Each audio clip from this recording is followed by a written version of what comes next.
Hayyeena kan jirtu kabajamtootaa fi hordoftoota Eebbisaateek. Kun Eebbisaateek waa'ee teekinooloojii, haakingii, editingii fi piroogiraamingii wantoota teekinooloojii wal qabatee wantoota adda addaa isin biraan ga'udha. Kanaan dura viidiyoo adda addaa hojjennee turre walitti fufinsaan hojjechuu dhiisuu keenyaaf dhiifama isin gaafachaa. Har'a amma immoo bifa haaraatiin deebinee jirra.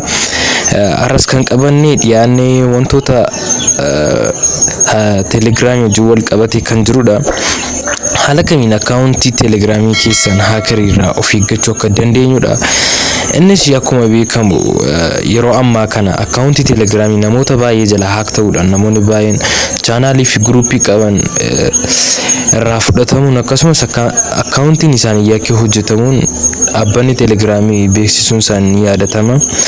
Kanaaf furmaanni nuti fayyadamuu qabnu inni dura baay'ee barbaachisaa kan ta'e two step verification code kan jedhamudha. Isasii teelegiraamii keenya seennee seetingii iddoo jedhu cuqaasna. Sanii booda step 2 verification code kan jedhu ni cuqaasna. Koodii verification bilbila keenyaan koodii nu erga guunnee booda akkaawuntiin keenya lookdii goona jechuudha. Lookdii goona jechuun verification koodii sanaan cufamee jechuudha. Haakariin yookiin namni isin basaasuu barbaadu koodii sana argatu malee akkaawuntii keessan argachuu hin danda'u jechuudha. Kana malees piinii itti galchinee teelegiraamii akkaawuntii keenya lookdii gochuu qabna.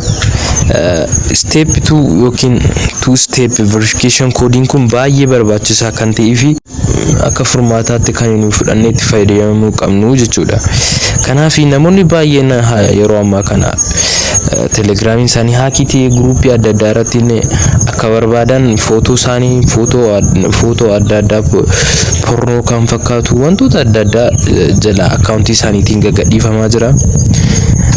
Isinis kanarraa of eeggadhaa. Step 2 verification koodii kana fayyadamaati akkaawuntii keessan lookdii godhaati itti fayyadamaa jedha. Barnooti kun yoo isinitti toleera ta'e subscribe like gochuun dagatinaa. Gaaffii fi yaada yoo qabaatan koomentii irratti nuuf barreessaa. Telegram channel keenya Eebbisaateek, Facebookiidhaanis Eebbisaateek kan jedhu follow like gochuu hin dagatinaa. Galatooma.